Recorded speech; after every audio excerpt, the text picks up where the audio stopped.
Hello दोस्तों, good morning. Myself doctor T R Chaudhary और आप देख रहे हैं उठान ऑनलाइन एजुकेशन प्लेटफॉर्म। मैं आपके सामने आज एक ऐसे टॉपिक को लेकर हाजिर हुआ हूं जो प्रत्येक जीवित व्यक्ति के लिए इम्पोर्टेंस रखता है, महत्व रखता है। और वो टॉपिक है, आप अपनी यादाश्त कैसे पढ़ें। आप अपनी यादाश्त को कैसे इम्प्रूव कर सकते हैं। उस बात को समझने के लिए, इस टॉपिक को क्लियर करने के लिए मैं आपके सामने टोटल 4 पॉइंटों पे डिस्कस करूँगा। और वो पॉइंट है आपके, क्या पढ़ें, कैसे पढ़ें, कितना पढ़ें। क्या पढ़ें, कैसे पढ़ें, कितना पढ़ें।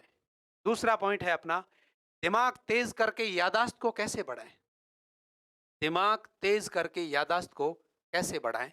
तीसरा पॉइंट है, पढ़ाई में मन लगाकर माइंड को कैसे केंद्रित करें, माइंड को, दिमाग को कैसे फोकस करें। चौथा पॉइंट है आपका, जितना पढ़ें उतना जितना पढ़ें उतना लंबे समय तक याद कैसे रखें। जितना पढ़ें उतना लंबे समय तक याद कैसे रखें। इन चार पॉइंट को समझाने के लिए, इन चार पॉइंटों को एक्सप्लेन करने के लिए मैं आपके सामने डॉक्टर टी आर चौधरी, विज्ञान यानी मेडिकल साइंस, अध्यात्म और अपने अनुभव को कॉम्बिनेट करके, मिक्स करके एक ऐसा ट्रिक, एक ऐसी योजना आपको बताने आया हूं जो आपके जीवन में, यानी आपके अहम को, आपके लक्ष्य को प्राप्त करने के लिए बहुत महत्वपूर्ण सिद्ध हो सकती है। तो आप सब जानते हैं, और विज्ञान साइंस ये कहता है, everyone newborn baby number of nerve cell in our brain may be also always similar. और सिंपल सा एक सेंटेंस बोला है, everyone newborn baby number of nerve cell in our brain may be always also similar. यानी कि प्रत्येक नए जन्म लेने वाले बच्चे के मस्तिष्क में, प्रत्येक नए जन्म लेने वाले बच्चे के मस्तिष्क में तंत्रिका कोशिकाओं की संख्या सदैव समान होती है, ऐसा साइंस कहता है। फिर भी आप सब और हम सब ये देखते हैं कि एक ही क्लास में पढ़ने वाले प्रत्येक बच्चे की मेमोरी एक समान नहीं होती है, उसके याद करने की क्षमता एक समान नहीं होती है, उसे याद रखने का जो पावर है वो भी एक समान नहीं होती है। अर्थात एक ही क्लास में एक ही अध्यापकों द्वारा पढ़ाने के बाद भी अलग अलग विद्यार्थी अलग अलग अंक अर्जित करते हैं, अलग अलग मेरिट हासिल करते हैं। इसका क्या कारण है? इसका क्या कारण है? इसका कारण यही है कि साइंस ये कहता है, everyone newborn baby number of nerve cell in our brain may be always also similar. But ये डिफरेंशिएशन कहां से आया, ये विभिन्नता कहां से आई, जिसमें एक ही क्लास में पढ़ने वाले बच्चे अलग अलग अंक ला रहे हैं। बहुत कम बच्चे हैं जो समान अंक और समान आईक्यू और समान सोचने विचारने की क्षमता रखते हैं। इसका विभेदन या इसका डिफरेंशिएशन उसकी उत्पत्ति के बाद में होता है, और वो होता है क्या पढ़ें, कैसे पढ़ें और कितना पढ़ें के सिद्धांत पर। अगली बात यह है कि ये सब होने के बाद भी उतना डिफरेंशिएशन मिलता है, तो इन सब में समानता कैसे लाई जा सकती है, अर्थात आप सब अच्छे अंक कैसे अर्जित कर सकते हैं। आप कम समय में कम पढ़ के भी अच्छा नंबर या अच्छे अंक या अपने लक्ष्य को कैसे प्राप्त कर सकते हैं। तो इनके लिए कुछ टॉपिक्स है, कुछ अनुभव है, कुछ तरीके हैं जो आपके आपके सामने मैं शेयर करूंगा। आपको आज कुछ ऐसी मेडिकल टर्म्स की मेडिसिन भी बताने वाला हूं, ऐसी कुछ दवाइयां बताने वाला हूं जो आपके दिमाग, मन और मस्तिष्क में संतुलन उत्पन्न कर आपको नई एनर्जी, नई सोच और नया कुछ करने की भावना उत्पन्न कर सकती है। तो मैं आपको ये बता दूं कि विज्ञान, साइंस और अध्यात्म दोनों अपने आप में अलग अलग है, बट देखने में ऐसा लगता है अलग अलग है, पर आप उन दोनों को कोरिलेटेड कीजिएगा, उन दोनों को जोड़ने का प्रयास कीजिएगा, तब आपको आंतरिक अनुभूति में ऐसा महसूस होगा कि ये दोनों तो एक ही चीज है। जैसे अध्यात्म ये कहता है कि अपने शरीर में 11 इंद्रियां होती है। कितनी इंद्रियां होती है? 11 इंद्रियां होती है। उनमें से 5 कर्मेंद्रियां हैं, 5 ज्ञानेंद्रियां हैं, और एक है उभय इंद्रिय मन, जो आत्मा से प्रेरित होता है और इन इंद्रियों से संयोजित होता है। अब मैं सबसे सबसे पहले सबसे पहले आपको इस बात पर फोकस करूंगा कि जितना पढ़ा जितना आपने पढ़ा है जितना आपने पढ़ा है, उस पढ़ी हुई बात को आप लंबे समय तक कैसे याद कर सकते हैं। अर्थात आपके मस्तिष्क की डीप मेमोरी में आप उस सब्जेक्ट को, उस विषय को, उस टॉपिक को कैसे डाल सकते हैं। जो पढ़ रहे हैं उसको लंबे समय तक याद रखना है। कैसे याद रखोगे? तरीका है, बहुत सिंपल सा और सीधा सा तरीका है कि आप अभी देख रहे थे कि अध्यात्म ये कहता है, अध्यात्म ये कहता है कि आपके शरीर में 11 इंद्रियां हैं, जिसमें 5 कर्मेंद्रियां हैं, 5 ज्ञानेंद्रियां हैं और एक उभयेंद्रिय है मन। अब आप किसी सब्जेक्ट को पढ़ रहे हैं, आप किसी टॉपिक को देख रहे हैं, तो आप सारे सब्जेक्ट, सारे टॉपिक, सारे विषय प्रत्येक दिन एक जैसे नहीं रहते हैं। भूलना मनुष्य की प्रवृत्ति है। भूलेगा, बिना भूले एक दिन आप जीवित नहीं रह सकते। आपके जीवन में कुछ ऐसे एफर्ट होते हैं, कुछ ऐसी घटनाएं होती है, कुछ ऐसे इवेंट्स होते हैं जिनको भूलना आपके जीवन के लिए अत्यंत उपयोगी हो जाता है। इसलिए भगवान ने या प्रकृति ने या गॉड ने जो आपको भूलने का और दिया है, जो आपको भूलने की प्रवृत्ति दी है, वो आपको जिंदा रखने के लिए जरूरी थी, इसलिए दी है।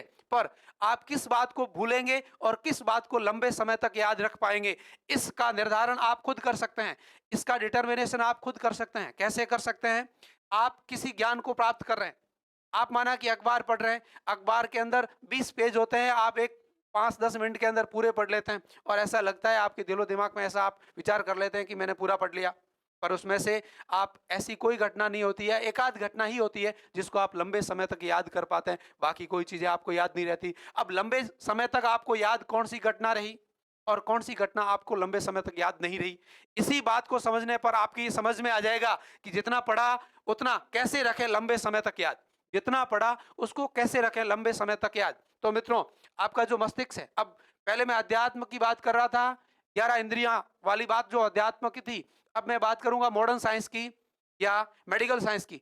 मेडिकल साइंस ये कहता है कि आपके मस्तिष्क जो है, आपके शरीर की जो तंत्रिका कोशिका है, उन तंत्रिका कोशिकाओं की जो काय है, बॉडी है, वो बॉडी आपके मस्तिष्क में रहती है और उस मस्तिष्क के तंत्रिका, प्रत्येक तंत्रिका कोशिका की काय मिलकर के, साइटोन मिलकर के और उस पूरे मस्तिष्क का निर्माण करता है, जिसमें विशेष प्रकार की प्रोटीन उपस्थित रहती है और उस प्रोटीन को क्रिएट करने के लिए आपके मस्तिष्क में अभ्यास की आवश्यकता पड़ती है। अर्थात एक हिंदी का श्लोक है, करत करत अभ्यास जड़मति होत सुजात। अर्थात आप जितना अभ्यास करोगे, आप अपने मस्तिष्क की जितनी अधिक प्रैक्टिस करोगे, उतना ही वो प्रोटीन आपके मस्तिष्क की कोशिकाओं में अधिक बनेगी, तंत्रिका कोशिकाओं में अधिक बनेगी। और एक मेडिकल साइंस ये कहता है कि एक विशेष प्रकार की सेरोटीन है, सेरोटीन जो है वो आपके मस्तिष्क में नर्व सेल को पोषण उपलब्ध करवाता है, न्यूट्रिशन देता है, उसका संश्लेषण भी अधिक किया जा सकता है। विशेष प्रकार की औषधियां भी है, विशेष प्रकार की मेडिसिन भी है, जो लेकर के आप उनका सेवन करके आप अपने मस्तिष्क की विशेष प्रकार की मेमोरी प्रोटीन का संश्लेषण इंक्रीज कर सकते हैं, बढ़ा सकते हैं। इन सारी बातों पे डिस्कस की करेंगे अपन। आप मेरे साथ जुड़े रहिएगा, मेरे इस वीडियो को अधिक से अधिक शेयर कीजिएगा और लाइक व अपने कमेंट बॉक्स में कमेंट करना ना भूलें। तो साथियों, मैं आपको बताऊं कि आपके मस्तिष्क में विशेष प्रकार की प्रोटीन जो आपकी डीप मेमोरी के रूप में आपकी मेमोरी को स्टोर करती है। कौन सी मेमोरी को स्टोर करेगी? तो मैं ये कहूंगा कि जिस मेमोरी को एक्सेप्ट करते समय, जिस मेमोरी को लर्न करते समय, जिस किसी टॉपिक को पढ़ते समय आपकी मन जो है, आपका जो माइंड जो है, मन का स्थान दो जगह बताया है। अध्यात्म ने मन का स्थान मस्तिष्क और हृदय, दो स्थानों पर मन का स्थान बताया। तो आप अपने माइंड को, यानी अपने मन को आत्मा से उत्प्रेरित कीजिएगा। मन आपकी उभय इंद्रिय है और जब आपकी उभय इंद्रिय मन आत्मा से उत्प्रेरित होती है, अर्थात आपकी इंटरनल इंटरनल जो हॉबी है या इंटरनल जो चॉइस है, उससे आपकी सॉइल जो है, उससे आपका मन उत्प्रेरित होता है। तो मन उत्प्रेरित होकर के और जो ज्ञान प्राप्त करने के लिए किसी इंद्रिय को प्रेरित करता है। बहुत एक लाइन में बता रहा हूं, बहुत शॉर्ट में बता रहा हूं। आत्मा उत्प्रेरित मन जब किसी ज्ञानेंद्रियों से संयोजित होता है, तब जो ज्ञान प्राप्त होता है वो आपकी डीप मेमोरी में स्टोर होगा। मित्रों, अब आपको आत्मा उत्प्रेरित मन से ज्ञान प्राप्त हुआ, ये कैसे अनुभूति होगी? तो मैं ये कह रहा हूं, आप जो टॉपिक पढ़ रहे हैं, जो टॉपिक पढ़ रहे हैं, क्या पढ़ें और कैसे पढ़ें। आप जो टॉपिक पढ़ रहे हैं, उस टॉपिक में क्या पढ़ें और कैसे पढ़ें, ये आपकी आत्मा उत्प्रेरित मन के द्वारा निर्धारित किया जाता है। अब कैसे पढ़ें, मतलब जब आप पढ़ें, कैसे पढ़ें, बात को समझिएगा। कैसे पढ़ें मतलब आप जब पढ़ें तब आपके सामने जो आप पढ़ रहे हैं, जो आपका टॉपिक लेके आप बैठे, उस टॉपिक के अलावा आपके मनो और मस्तिष्क, दिलो दिमाग में कुछ भी नहीं रहना चाहिए। वो टॉपिक आपके दिलो दिमाग में रहना चाहिए। अर्थात आपकी आत्मा से उत्प्रेरित यदि मन है तो आपको कुछ दिखेगा ही नहीं उस वक्त। आपकी आत्मा और उत्प्रेरित मन यदि किसी ज्ञानेंद्रियों को उत्प्रेरित करके ज्ञान प्राप्त कर रहा है आपका माइंड, तो उस टाइम आपके मस्तिष्क को और कुछ भी नहीं दिखेगा। ना तो पिक्चर देखने का याद रहेगा, ना ही किसी पार्टी में जाने का याद रहेगा, और ना ही भोजन के लिए याद रहेगा। अ, यानी इतना कि आपके पास में कोई ऐसी घटना हो रही है जो आपके मन को विचलित कर रही है, तो वो घटना भी आपको याद नहीं रहेगी। जब आप ज्ञान प्राप्त करते समय आत्मा से उत्प्रेरित मन का संयोजन ज्ञानेंद्रियों से कर लोगे, उस समय आप जो ज्ञान की अनुभूति करोगे, वो ज्ञान की अनुभूति आपकी डीप मेमोरी में स्टोर होगी, और जो वस्तु या जो मेमोरी आपकी यादाश्त जो है वो डीप मेमोरी में स्टोर हुई है, वो आपको कम से कम 20 तक कंटिन्यू पूरी हूबहू याद रहेगी। अर्थात आप जितना पढ़ा है उतना लंबे समय तक याद कैसे रखेंगे, उसके लिए आपको पढ़ते समय आपकी आत्मा से उत्प्रेरित मन को इंद्रियों से संयोजित कर, ज्ञानेंद्रियों से संयोजित कर आपको ज्ञान प्राप्त करना है। तभी आपकी डीप मेमोरी में स्टोर होकर के वो लंबे समय तक स्टोर रहेगी। अब बात ये आती है कि क्या पढ़े। बहुत इंपॉर्टेंट पॉइंट, आखिर क्या पढ़े।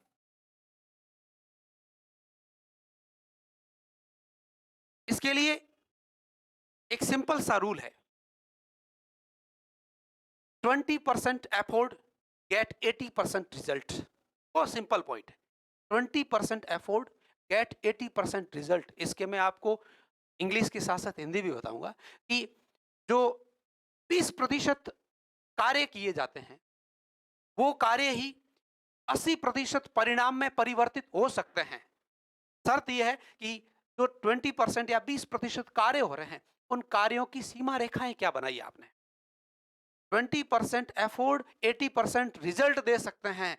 यानी आप सिंपल सा एक प्रकृति में भी ऐसा बहुत सारी जगह पे है, जो 20% एफोर्ड है वही 80% रिजल्ट देते हैं। यूं कहें कि आप ये भारत भूमि जो है, भारत देश है, इसमें केवल 20% भूमि पर ही कुल उत्पादित होने वाले अनाज का 80% अनाज उत्पन्न होता है। जितना भी अनाज उत्पन्न होता है वो पूरी भारत भूमि में से केवल 20% भाग पे ही उत्पन्न होता है। अगला उदाहरण आप यूं कह सकते हैं कि जो 80% अपराध होते हैं वो 20% अपराधियों द्वारा ही कारित किए जाते हैं या संपन्न किए जाते हैं। किसी फील्ड में जाके आप देख लीजिए, या यूं कहें कि जो दुनिया की 80% अल्कोहल है वो केवल 20% लोगों द्वारा ही ड्रिंक की जाती है। 80% अल्कोहल 20% लोगों द्वारा ही अफोर्ड की जाती है, सॉरी, पी जाती है या ड्रिंक की जाती है। अगला यूं कहें कि पूरे राष्ट्र की संपत्ति या भूमि का 80% भाग केवल 20% लोगों के पास में ही है। तो ये नियम प्रकृति का अपने इस स्टडी में भी लागू होता है। क्या है? 80% प्रश्न आपके 20% सिलेबस में से ही आते हैं, और वो सिलेबस सदैव हर एक एग्जाम में फिक्स होता है। बात बहुत इंपॉर्टेंट है, पहले वाली बातें तो केवल उदाहरण देने के लिए थी। अब जो बता रहा हूं वो बहुत इंपॉर्टेंट बात बता रहा हूं कि आपका 80% प्रश्न, आपके एग्जाम के 80% प्रश्न आपके 20% सिलेबस में से ही होते हैं। क्या पढ़े? Point should be noted. क्या पढ़ें? आपके 80% प्रश्न हर बार आपकी टोटल सिलेबस का 20% पार्ट में से आते हैं। अब आपका काम, हमारा काम, आपको, आप हमको ये बताएंगे कि वो 80% कैसे लाने हैं, कैसे क्रिएट करना है। अर्थात हम आपका इस बात में सहयोग करेंगे, उत्थान एजुकेशन आपको इस बात में सहयोग करेगा कि वो 20% आपका कौन सा है जिसको आप पढ़ करके 80% बहुत आसानी से गेन कर सकते हैं, रिजल्ट कर सकते हैं। तो सीधी सीधी और सिंपल सी बात है कि आप किसी भी एग्जाम की तैयारी कर रहे हैं, कुछ भी प्रिपरेशन के लिए जा रहे हैं, तो उस प्रिपरेशन में आप ये देखेंगे, उस पहले के उस प्रिपरेशन के या जो भी एग्जाम हुए उनके पुराने पेपर उठा के देखेंगे, तो आप देखेंगे कि हर एक बार आपका जो 80% क्वेश्चन पार्ट है वो आपके उस पूरे सिलेबस के 20% भाग में से ही कवर हो रहा है। और वो 20% को सेलेक्ट कीजिएगा और उस 20% को पढ़ करके, और आप बहुत ही अल्प समय में और बहुत ही आसानी से 80% गेन कर सकते हैं, 80% रिजल्ट दे सकते हैं। ये बहुत इंपॉर्टेंट बात है। इसको आपको मैं उदाहरण के साथ ही समझा रहा हूं। और अगली बात यह है, कैसे पढ़ें? कैसे पढ़ें? पढ़े कैसे आखिर? आपने 20% को सेलेक्ट किया। अब 20% को सेलेक्ट करने के बाद उस 20% को पढ़ना कैसे है? तो पढ़ते समय सबसे पहली बात है कि पहली फिनो पढ़ने का पहला रूल्स जो है, वो है जल्दी सोना और जल्दी उठना। आप रात्रि के समय में जल्दी सो जाइएगा और मॉर्निंग के समय में जल्दी उठिएगा, और जल्दी उठ करके मॉर्निंग के समय 4 बजे से लेकर के 7 बजे का जो समय है, इस समय में कोई विद्यार्थी यदि अध्ययन करता है, तो उस अध्ययन में उसके द्वारा, क्योंकि आप कहेंगे बाह्य वातावरण में बिल्कुल होला नहीं होता है, आपको कोई डिस्टर्ब करने वाला नहीं होता है, पूरी दुनिया सो रही होती है और आप जाग रहे होते हैं, और उस समय आप जब जाग करके अध्ययन कर रहे हैं, तो आपके मन की एकाग्रता, अर्थात मन की एकाग्रता का मतलब है कि आत्मा से उत्प्रेरित मन आपकी ज्ञानेंद्रियों से जब संयोजित होगा, तो उस समय आपको ऐसे ज्ञान की प्राप्ति होगी, आपको ऐसे ज्ञान की प्राप्ति होगी जो आपकी सीधा डीप मेमोरी में स्टोर होगा, और जो ज्ञान आपकी डीप मेमोरी में स्टोर हुआ है, वो आपको मित्रों लंबे समय तक याद अवश्य रहेगा, और लंबे समय तक याद रहेगा मतलब आप इस मॉर्निंग समय में जो आप पढ़ते हैं, उस पढ़ाई को आप पूरे दिन की पढ़ाई से भी अधिक मानिएगा। आप पूरे दिन आराम से रेस्ट कर रहे हैं, आराम से घूम रहे हैं, या आराम से कोई दूसरा कार्य कर रहे हैं, कोई इश्यू नहीं। आप रात्रि को जल्दी सो जाइएगा, सुबह अर्ली मॉर्निंग में जल्दी उठिएगा, और सुबह की जो 2 से 3 घंटे की स्टडी है, वो पूरे दिन के 8 घंटे की स्टडी पर भारी होती है। ये प्रत्यक्ष रूप से ऐसा प्रायोगिक रूप से करके हमने हमारे जीवन में फ़ील किया है, और ये हमारे जीवन के अनुभव ही आपके सामने शेयर किए जा रहे हैं। दूसरी बात, जब भी आप पढ़ रहे हैं, कैसे पढ़े यही बात कर रहा हूँ। जब भी आप पढ़ रहे हैं, आपके पढ़ते समय आपके सामने आपकी किताब के अलावा आपको दीवार या कोई पर्दा ही दिखना चाहिए। बाकी कोई लिखी हुई सामग्री, ये वो ऐसा कुछ भी नहीं होना चाहिए। तीसरी बात दूसरी बात, आपको पढ़ते समय आपकी स्टडी सामग्री के अलावा आपको और कुछ नहीं देखना चाहिए, जिससे आपके मन की कंसंट्रेशन बढ़ती है। तीसरी बात, आप जब भी पढ़ते हैं रेस्ट अवश्य लीजिए, क्योंकि हर एक कार्य को करने के लिए दिमाग आपकी एक मशीन है, और इस मशीनरी को अपना कार्य करने के लिए आपको आउटपुट 100% आउटपुट देने के लिए रेस्ट की आवश्यकता रहती है, गैप की आवश्यकता रहती है। तो आप 1 घंटा पढ़ने के बाद कम से कम 5-7 मिनट का गैप दीजिएगा। कोई व्यक्ति पढ़ने में इतना इंटरेस्ट क्रिएट कर लेता है कि फिर वो उठना समझता ही नहीं है, ऐसा मत कीजिएगा। आप अपने को गैप दे-दे के पढ़िएगा, और मैं तो ये कह रहा हूँ कि 3 घंटे की स्टडी के बाद में सो जाना चाहिए, और 10 घंटे, 15 घंटे, जो भी आपकी 10 घंटे नींद हो, पर्याप्त नींद हो, वो आप यदि पूरी करते हैं, तो आपका माइंड का जो आउटपुट है या डीप मेमोरी को स्टोर करने की पावर है, वो बढ़ती है। अगली बात को सुनिएगा, कितना पढ़े? कितना पढ़े आखिर? कितने घंटे पढ़े? ये हमेशा हर एक विद्यार्थी के दिमाग में प्रश्न रखता है कि मैं आखिर कितना पढ़ूं, जिससे कि मैं इस एग्जाम को पास कर जाऊं, या अच्छे नंबर ले आऊं, या मेरिट में अपना स्थान प्राप्त कर लूं, या मेरे लक्ष्य को प्राप्त कर लूं। तो ये प्रत्येक व्यक्ति की अलग अलग सोच रहती है, उनका अलग अलग पढ़ने का टाइम पीरियड रहता है, पर मेरा ये मानना है कि आप अपनी आत्मा से उत्प्रेरित मन को ज्ञानेंद्रियों से संयोजित कर, आत्मा उत्प्रेरित मन को ज्ञानेंद्रियों से संयोजित कर, एक फिक्स टाइम पीरियड यानी 5 घंटे की रेगुलर स्टडी मतलब प्रत्येक दिन आपको पढ़ना है। 5 घंटे आप दिन में पढ़ते हैं, 3 घंटे का अर्ली मॉर्निंग का, या 2 घंटे अर्ली मॉर्निंग का, और 3 घंटे पूरे दिन में आप स्टडी कर लेते हैं, तो आपके लिए पर्याप्त है। आप किसी लक्ष्य को आराम से आसानी से प्राप्त कर सकते हैं। अर्थात आपको पढ़ते समय ज़्यादा लोड लेने की या बहुत सारा पढ़ने की आवश्यकता नहीं। आप अपने सिलेबस को सेलेक्ट कीजिएगा। सिलेबस में से 80% अफोर्ड करने के लिए आपको 20% सिलेबस को ही सेलेक्ट करना है, और आप 80% रिजल्ट को आराम से अफोर्ड कर लेंगे। अगली बात है कि दिमाग तेज करके याददाश्त को कैसे बढ़ाएं? दिमाग को तेज करके याददाश्त को कैसे बढ़ाएं? तो सभी के दिमाग में तंत्रिका कोशिकाओं की संख्या तो समान है। अब आप दिमाग को कैसे तेज कर सकते हैं? अपनी याददाश्त को कैसे बढ़ा सकते हैं? तो उसके लिए कुछ ऐसी आहार विहार भी है, कुछ ऐसी एक्सरसाइज भी है, और कुछ पढ़ने के ऐसे तरीके हैं। ये तीनों बातें मिलकर के और आपके मस्तिष्क को तेज कर सकती है, आपके दिमाग को तेज कर सकती है। तो सबसे पहला है आपकी कुछ एक्सरसाइज, कुछ ऐसे योग है, ऐसे प्राणायाम हैं, कुछ ऐसी फिजिकल एक्सरसाइज है जो आप नित्य प्रतिदिन करके आपके दिमाग की कंसंट्रेशन पावर, या आप अपने मन का जो फोकस है स्टडी में, वो बढ़ा सकते हैं। तो सबसे पहले आप जो तटस्थ बिंदु योगासन होता है उसको कीजिएगा। एक दीवार पर कोई एक बिंदु को स्थिर कीजिएगा, या कहीं दीपक जला कर रख दीजिएगा, और आप अपने आप के मस्तिष्क को या अपनी आंखों को पूरा बंद करके उस दीपक को ऐसा रखें कि आपकी भ्रातृका स्तर पर वो दीपक आपका दिखे, और उस पॉइंट को स्थिर करके और बिल्कुल एकदम स्थिर मन और स्थिर भाव से कुछ समय के लिए बैठिएगा। फिर आंखें खोलिएगा, फिर वापस इस क्रिया को दोहराइएगा। ऐसा आप बार बार करेंगे तो आपके मस्तिष्क को किसी विषय पर फोकस करने की जो कैपेसिटी है वो आप इंक्रीज कर सकते हैं। दूसरी फिजिकल एक्सरसाइज है, जैसे बहुत सारे प्राणायाम है, एक्सरसाइज है। एक्सरसाइज में आप वीरासन कर सकते हैं, उतांग पादासन कर सकते हैं, भ्रमरिकासन कर सकते हैं, प्रसरिका कर सकते हैं। ये सारे आसन प्राणायाम है, इसके द्वारा आप अपने मस्तिष्क की कैपेसिटी को बढ़ा सकते हैं। दूसरा, आप ऐसा क्या आहार विहार लें, ऐसा क्या आहार विहार लें जिससे आपके मन और मस्तिष्क की कंसंट्रेशन पावर या मस्तिष्क में किसी वस्तु को, किसी टॉपिक को स्टोर करने की क्षमता बढ़ सके। देखिएगा मित्रों कि किसी भी मशीन को चलने के लिए उसके अंदर लोए ऑयल है, लुब्रिकेट है और डीजल है या जो भी ईंधन है उसकी आवश्यकता रहती है। उसी प्रकार से आपका जो ये मशीन है मस्तिष्क, इसको चलने के लिए भी ईंधन की आवश्यकता रहेगी। अर्थात पुराने समय में संस्कृत में एक श्लोक है कि विद्यार्थी के 5 लक्षण होने चाहिए। इसमें आप सबने पढ़ा है या सबने सुना है। वो श्लोक क्या है? काक चेष्टा वको ध्यानम, काक चेष्टा वकोर ध्यानम। आगे क्या लिखा है? स्वान सनिंद्रा अल्फारी गृह त्यागी।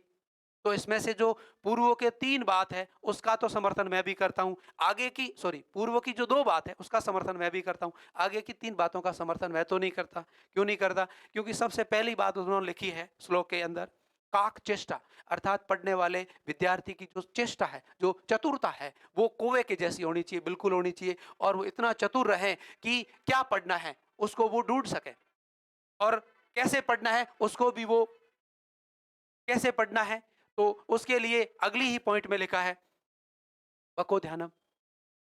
वको यानी बुगला, किस प्रकार से पानी के अंदर एक टांग पर खड़ा रह करके और मछली के लिए ताकता रहता है। जैसे ही कोई मछली मिलती है उसको फटाक से पकड़ के और खा जाता है। तो काक चेष्टा बकोर ध्यानम तक तो ध्यान है, ठीक बात है। आगे उन्होंने लिखा है स्वान निंद्रा, अर्थात कुत्ते के जैसी नींद में सोना चाहिए, जिसमें थोड़ा बहुत भी खड़खड़ाहट हो उठ जाना चाहिए। मैं इस बात का कतई समर्थन नहीं करता। मैं तो ये कह रहा हूँ विद्यार्थी को अपना अध्ययन करने के बाद ऐसी गहरी निंद्रा में सोना चाहिए, भले ही वो 8 घंटे सोए या 10 घंटे सोए। 6 घंटे के लिए पर्याप्त नींद नहीं है पढ़ने वाले के लिए, क्योंकि पढ़ने वाला व्यक्ति दिमाग की सबसे अधिक एक्सरसाइज करता है और दिमाग को ही रेस्ट की आवश्यकता रहती है। बाकी फिजिकल बॉडी को आप रेस्ट नहीं करेंगे तो मसल्स में अधिक लैक्टिक एसिड जम सकता है, आपका पेन हो सकता है, या मसल्स उसमें अपना नया एडेप्टेशन या नई अनुकूलताओं क्रिएट कर करके और रेड टिश्यू को बढ़ा सकती है। सब कुछ हो सकता है, पर मस्तिष्क में ऐसी कोई क्षमता नहीं होती है। इसलिए मस्तिष्क जो मशीन है उसको सर्वाधिक रेस्ट की आवश्यकता रहती है। तो जो माइंड वर्क करते हैं उनको सबसे अधिक नींद लेनी चाहिए। तो 8 घंटे तो कम से कम आप अपनी नींद को पूरा कीजिएगा। और आपके नित्य प्रतिदिन की जो दैनिक क्रियाएं हैं, सोने का, उठने का, खाने का, नहाने का, वो एकदम फिक्स टाइम शेड्यूल में होना चाहिए। उसके लिए अलग अलग टाइम नहीं रहे। तो इसमें आपकी नींद कुत्ते के जैसी नहीं होनी चाहिए, नींद बिल्कुल एकदम गहरी होनी चाहिए, और आप सोते हैं तब गहरा सोना है बिल्कुल, और पूरी नींद करके ही उठना है। तीसरा, अल्पाहारी। मैं अल्पाहारी के समर्थन में नहीं हूं, मैं हूं संतुलित आहार के समर्थन में। अर्थात विद्यार्थी जीवन में आपको संतुलित आहार लेना है। अब संतुलित आहार में क्या क्या लेना है, इसमें आपको मैं साथ में मेडिसिन भी बताऊंगा, और कौन सा आहार विद्यार्थी जीवन। अल्पाहारी का मतलब मैं उल्टा नहीं कह रहा हूं, अधिकारी हो ऐसा नहीं कह रहा हूं, मैं ये कह रहा हूं आपको संतुलित आहार लेना है। कम खाओ पर अच्छा खाओ, अर्थात ऐसी चीजें खाओ जो आपके मस्तिष्क में एक न्यूट्रिएंट्स की भांति काम करे। अर्थात मस्तिष्क में न्यूट्रिएंट्स के रूप में एक तो सेरोटोनिन होता है, दूसरा ट्रिप्टोफेन एमिनो एसिड होता है, ट्रिप्टोफेन एमिनो एसिड, और तीसरा कैरोटीन वर्णक है, जो इस चौथा लाइकोपिन। ये 4 ऐसी चीजें हैं जो मस्तिष्क के लिए सबसे अधिक काम आने वाले एमिनो एसिड कह सकते हैं, कुछ पिगमेंट कह सकते हैं, और कुछ न्यूट्रिएंट्स, मसल्स, नर्वस न्यूट्रिएंट्स है, तंत्रिका कोशिकाओं के लिए पोषक तत्व भी है। तो आपको भोजन में ऐसे आहार को लेना है जो इन न्यूट्रिएंट्स से भरपूर हो। तो कैरोटीन सबसे अधिक पाया जाता है गाजर में, तो आप पढ़ने वाले स्टूडेंट गाजर खाइएगा, आपकी आंखों की रोशनी भी ठीक रहेगी और आपका मन मस्तिष्क भी तंदुरुस्त रहेगा, तेज रहेगा। दूसरा लाइकोपिन होता है टमाटर में, अर्थात टमाटर का सेवन ज्यादा कीजिएगा। और तीसरा है ट्रिप्टोफेन एमिनो एसिड। ये एमिनो एसिड ड्राई फ्रूट्स के अंदर पाए जाते हैं। और एक होता है अलसी। अलसी यदि किसी ने सुना है तो लोकल भाषा में आड़िया भी कहते हैं, अत्सी या अलसी बोलते हैं। उसका तेल भी आता है, उस तेल को आप नाक में बूंद के रूप में डाल करके भी मस्तिष्क तक भेज सकते हैं। उस अलसी के अंदर विशेष प्रकार के एमिनो एसिड पाए जाते हैं, जो मस्तिष्क के लिए पोषक तत्व होते हैं। कुछ ऐसी मेडिसिन भी है, वो औषधियाँ आपके मस्तिष्क की वर्क पावर को बढ़ाती है, मस्तिष्क में लुब्रिकेशन को बढ़ाती है, जिससे आपका मस्तिष्क तीव्रता से चलेगा और आपको याद करने की क्षमता को भी अधिक कर देगा। और वो मेडिसिन जो आपकी है, वो है, सबसे पहले लिख लीजिएगा, नोट कीजिएगा, मेडिसिन बाज़ार में मिलेगी। मेडिसिन को अपनी ड्राई फॉर्म में लाने का प्रयास करें। मेडिसिन जो फार्मेसी की बन के आ रही है, उसमें कितनी प्योरिटी है, वो कितनी सही है, जो उस पे लिखा है वो पूरा है कि नहीं, इसकी कोई गारंटी नहीं है। पर जैसे मैं सबसे पहली मेडिसिन बता रहा हूँ, दालचीनी। दालचीनी के वो त्वचा आती है पेड़ की, जो ऊपर का छाल है वो आता है, उस छाल को मार्केट में मिलती है दालचीनी। रात्रि में ला करके भिगो दीजिएगा और सुबह उस दालचीनी को आराम से बढ़िया घोट करके और उसका जूस बना करके, जो कचरा है उसको फेंक दीजिएगा और उस पानी को आप पीजिएगा। उस दालचीनी के अंदर सेरोटिन सर्वाधिक मात्रा में पाया जाता है, जो नर्व टॉनिक है, सबसे अधिक जो कार्य करता है तंत्रिका कोशिकाओं के लिए, पोषक तत्वों के लिए, वो सेरोटोनिन है, जो दालचीनी में सर्वाधिक मात्रा में पाया जाता है। उसके बाद शंखपुष्पी, उसके बाद ब्राह्मी, ब्राह्मी, शंखपुष्पी और वचा। वचा की आती है, बॉडी पार्टी है वचा का, वो भी आपकी मेडिसिन है। उसको आप उस सीधे शुष्क अवस्था में पंसारी की दुकान से खरीदिएगा, सबसे अधिक काम के तो वो हैं। वहाँ नहीं मिलता है तो आप किसी मेडिकल स्टोर से खरीद करके और आप उसका उपयोग कीजिएगा। अश्वगंधा, अश्वगंधा का चूर्ण आता है, रात्रि के समय दूध के अंदर डाल करके पी के सोइएगा, आपको पता चलेगा कितनी अच्छी नींद आती है। और उस नींद के बाद में सुबह उठ के जब आप पढ़ो, तब आप अपनी माइंड वर्क की जो कैपेसिटी है उसको देखिएगा, कितना परिवर्तन मिलेगा। बातें मित्रों बहुत साधारण है, मेरे साथ वीडियो में लगातार जुड़े रहिएगा। मैं आपको आज ऐसी बातें बताने जा रहा हूं जो आपका रिजल्ट देने के लिए या आपको 100% अपना लक्ष्य प्राप्त करने के लिए बहुत उपयोगी और सार्थक सिद्ध होगी। अगली अपन बात करेंगे, इस मेडिसिन को लेने के बाद आपका दिमाग तेज हो जाएगा, आपकी याददाश्त बढ़ेगी, आपका जो संतुलित आहार है, आपकी जो एक्सरसाइज है, आपके जो योग और प्राणायाम है, आपका जो नित्य प्रतिदिन का जो फिक्स शेड्यूल है, सोने का, उठने का, खाने का, पीने का, वो ये सारी चीजें मिलकर के आपको एक स्वस्थ मन और एक स्वस्थ तन, और स्वस्थ मन और स्वस्थ तन में आपको एक स्वस्थ मस्तिष्क का निर्माण करके देगी, जो आपके लक्ष्य को प्राप्त करने के लिए 100% सहयोग करेंगे। अगली बात आप करेंगे, पढ़ाई में मन लगाकर, पढ़ाई में मन लगाकर दिमाग को केंद्रित कैसे करें। अब बहुत सारे बच्चे कहते हैं, उनकी शिकायत रहती, मेरा पढ़ने का मन नहीं है, मेरा पढ़ने का मन नहीं है, मेरा पढ़ने का मन नहीं है। तो पढ़ाई में मन लगाने से पहले आपको अपना सपना बनाना पड़ेगा, आपको अपना टारगेट फिक्स करना पड़ेगा, और उस टारगेट से आपको अपने जीवन में क्या क्या मिलने वाला है वो सारी चीजें आपको सोचनी पड़ेगी। जैसे आप माना कि एक सपना करते हैं, एक सपना फिक्स करते हैं कि मुझे जिंदगी में डॉक्टर बनना है। हमने भी ऐसा ही सपना क्रिएट किया था कि हमें जिंदगी में डॉक्टर बनना है। डॉक्टर बनने के बाद क्या करेंगे, पढ़ाएंगे या पेशेंट का ट्रीटमेंट करेंगे, या समाज की किस रूप में, किस अवस्था में रह करके इस समाज, देश और राष्ट्र की सेवा का समर्पण करेंगे, ये आपकी अलग सोच है। जो आपको अच्छा लगे वो कीजिएगा, पर आपको कुछ न कुछ बनना है, यानी आपको पढ़ने में मन लगाना है, तो उससे पहले आपको अपना सपना, आपको अपना अचीवर, आपको अपना टारगेट, आपको अपना लक्ष्य फिक्स करना पड़ेगा। और उस लक्ष्य को प्राप्त करने के लिए, उस लक्ष्य को प्राप्त करने के बाद जो रिजल्ट आने वाले हैं, उन रिजल्ट को अपने माइंड में लाइएगा कि मैं डॉक्टर बन जाता हूं तो उसके बाद में क्या होगा, ये मेरा समाज में मान होगा, सम्मान होगा, मैं एक समाज की एक ऐसे व्यक्ति के रूप में मेरी पहचान बनेगी, जो मैं समाज को नई दिशा दे सकता हूं, जो मैं व्यक्तियों में स्वस्थ या समाज में एक स्वस्थ समाज की स्थापना करने में अहम योगदान दे सकता हूं। फिर मेरा जीवन स्तर जीने का जो तरीका है वो पूरा परिवर्तित हो जाएगा। ये सारे सपने आप अपने दिमाग में डालिएगा, और उसके बाद उस लक्ष्य को प्राप्त करने के लिए आपको करना क्या है, इसको आपके दिमाग को एक्सेप्ट करना पड़ेगा कि वो लक्ष्य मुझे प्राप्त करने के लिए मुझे इस टॉपिक को पढ़ना पड़ेगा। फिर आप सब्जेक्ट तक जाइएगा, जैसे कि वो करने के लिए आपको बायोलॉजी पढ़नी पड़ेगी, केमिस्ट्री पढ़नी पड़ेगी, फिजिक्स पढ़नी पड़ेगी। 11th और 12th लेवल की फिजिक्स, केमिस्ट्री और बायोलॉजी आपको अच्छी तरह से पढ़नी पड़ेगी। तो जो सब्जेक्ट आपको जिस टीचर के द्वारा पढ़ना है, उस टीचर में सबसे पहले इंटरेस्ट क्रिएट कीजिएगा कि वो सर अच्छे हैं और अच्छा पढ़ाते हैं, अच्छा समझाते हैं, उनसे पढ़ के मैं अच्छे नंबर गेन कर सकता हूँ या कर सकती। तो ऐसा आप करके फिर सब्जेक्ट तक जाइएगा, फिर सब्जेक्ट को देखिएगा, सब्जेक्ट को केवल पढ़िएगा नहीं, सब्जेक्ट को जीवन में जीने का प्रयास कीजिएगा। जैसे जीव विज्ञान सब्जेक्ट है, ये जीव विज्ञान कोई पढ़ने का सब्जेक्ट नहीं है, ये जीव विज्ञान तो जीवन जीने की कला है। जीव विज्ञान को आप पढ़ने के तौर पे मत पढ़िएगा, जीव विज्ञान को अपने जीवन में उतारिएगा कि आप जीव विज्ञान पढ़ रहे हैं, मतलब आप ये पढ़ रहे हैं कि आपके शरीर में कोशिका होती है, उस कोशिका के अंदर केंद्रक होता है, उस कोशिका में माइटोकॉन्ड्रिया होता है, उस कोशिका में राइबोसोम होता है, उस कोशिका में अंतःपृथ्वी जालिका होती है, उस कोशिका में बहुत सारे कोशिका अंग, सारे नाम बताऊं कोई जरूरी। तो वो कोशिका अंग क्या कर रहे हैं, कैसे कर रहे हैं, फिर वहां जाइएगा, अपने दिमाग को वहां ले जाइए और वहां ये सोचिएगा कि अरे ये ऐसे होता है क्या, अच्छा इस प्रकार से अपन भोजन करते हैं, भोजन के बाद उसका पाचन होता है, पाचन के बाद उसमें से ग्लूकोज बनता है, फिर ग्लूकोज का एब्जॉर्प्शन होता है, अवशोषण होकर ब्लड में मिलता है, ब्लड में मिल करके और वो प्रत्येक कोशिका के कोशिका द्रव में जाता है, वो ऑक्सीजन की उपस्थिति में माइटोकॉन्ड्रिया के अंदर और कोशिका द्रव्य के अंदर ग्लाइकोलाइसिस और क्रेब चक्र के द्वारा ग्लूकोज का अपघटन होकर के एटीपी के रूप में ऊर्जा बनते हैं। कितनी अंदर की बात थी। जब तक जीव विज्ञान शब्द सुना है तब तक इंटरेस्ट क्रिएट नहीं होगा। उस जीव विज्ञान को पढ़ें और उसको अपने जीवन से जोड़ें, कनेक्ट करें अपने जीवन से, और कनेक्ट करने के बाद आप देखोगे अच्छा इतना इतना ऐसा ऐसा होता है अपनी लाइफ में, अपनी बॉडी ये करती है। ऐसा आप करके देखिएगा किसी सब्जेक्ट के साथ, फिर मेरे मेरे से कमेंट में बताना कि आपके पढ़ने का मन होता है कि नहीं होता सब्जेक्ट को। तो किसी भी सब्जेक्ट को पढ़ने के लिए उस सब्जेक्ट के अंदर जाइएगा और उस सब्जेक्ट को पढ़े नहीं, केवल याद करने के हिसाब से नहीं पढ़े, केवल इतना ही करने में नहीं पढ़े, उसको अपने जीवन से कनेक्ट कीजिए और जीवन से जोड़कर पढ़िएगा और ये देखिएगा, ये जानने का प्रयास करें कि सब्जेक्ट हमें जीवन में क्या क्या देता है।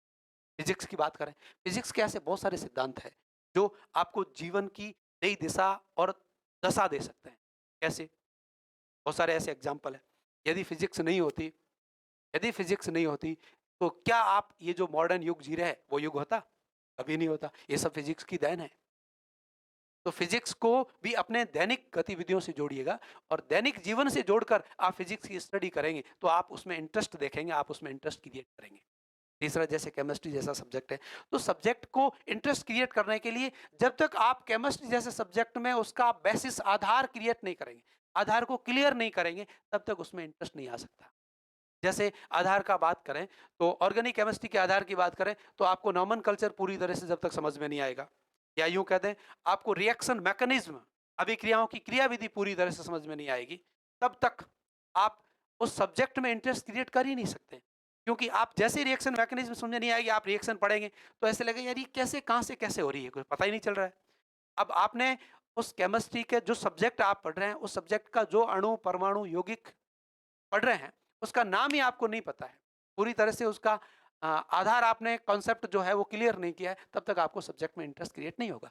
तो इंटरेस्ट क्रिएट करने के लिए सब्जेक्ट को अपने जीवन से जोड़ें, सब्जेक्ट का अपने जीवन से जोड़कर उसकी उपयोगिता को देखिएगा, उसके बाद उस सब्जेक्ट के आधार जो है, कॉन्सेप्ट जो है, बेसिस कॉन्सेप्ट है, उसको क्लियर कीजिएगा, आपको सब्जेक्ट में अपने आप इंटरेस्ट क्रिएट होगा और पढ़ने का मन होगा कि आप ऐसा पढ़ने का मन क्रिएट कर लोगे कि उस पढ़ाई आपको यूँ लगेगा कि जीवन में पढ़ाई से अच्छा तो कुछ है ही नहीं।